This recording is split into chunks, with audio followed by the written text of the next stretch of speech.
In 1901, sponge divers working off a small Greek island called Antikythera found a shipwreck. Inside it were bronze statues, glassware, coins, and the usual cargo of an ancient trading vessel.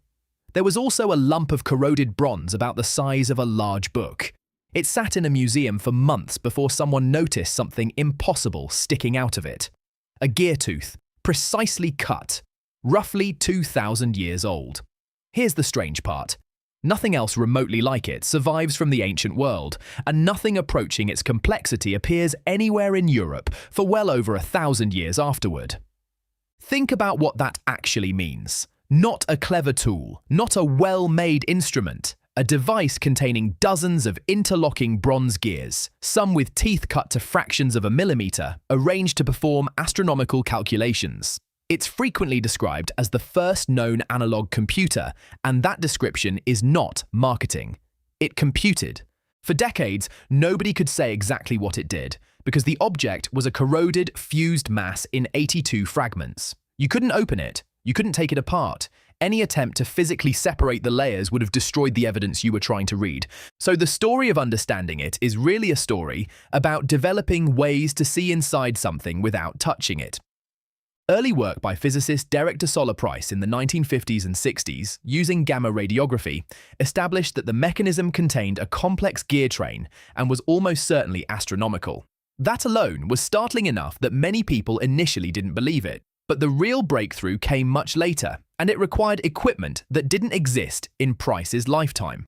In 2005, a research team brought a custom-built micro-focus X-ray CT scanner to Athens, a machine weighing several tons, capable of imaging dense metal at extremely high resolution.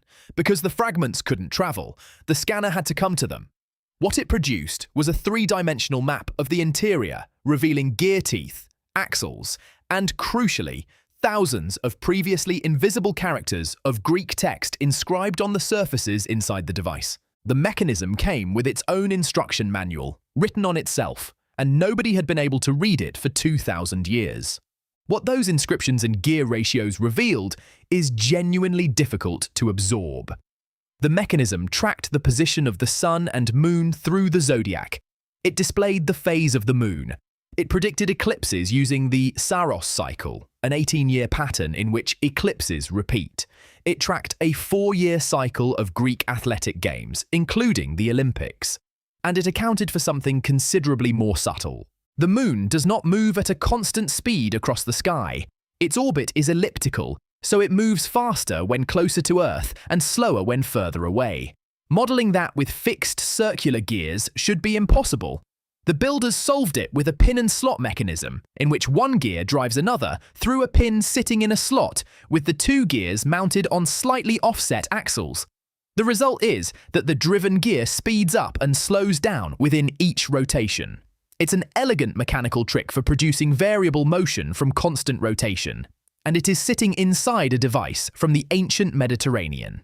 Ask yourself what has to be true for that object to exist. You need a mathematical astronomy sophisticated enough to describe those cycles numerically. You need someone capable of translating those numbers into gear ratios.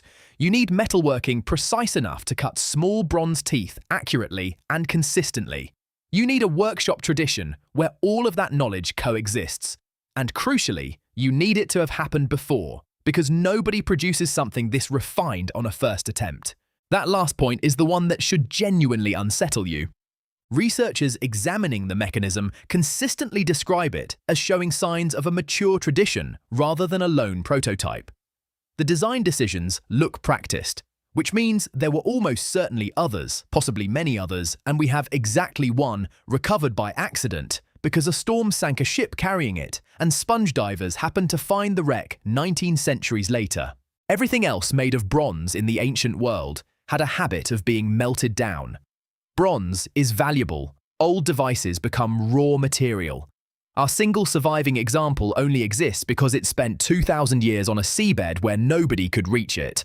Then consider what happened afterward. Geared astronomical devices of comparable sophistication don't clearly reappear in Europe until the astronomical clocks of the medieval period. Well over 1,000 years later, the knowledge didn't spread and build. It dead-ended. Mathematician and historian Tony Freeth, who has led much of the modern reconstruction work, has described the mechanism as forcing a wholesale revision of assumptions about ancient Greek technology. Not because the Greeks were secretly modern, but because we had systematically underestimated what their existing mathematics and craftsmanship could produce when combined. So the next time you hear the Antikythera mechanism described as an unsolved mystery, be precise about which part is mysterious. Not how it worked, because we have reconstructed that in considerable detail. Not who could have built it, because Greek astronomy and Greek metalworking were both demonstrably capable. The mystery is why we have only one, and the answer to that isn't mysterious at all.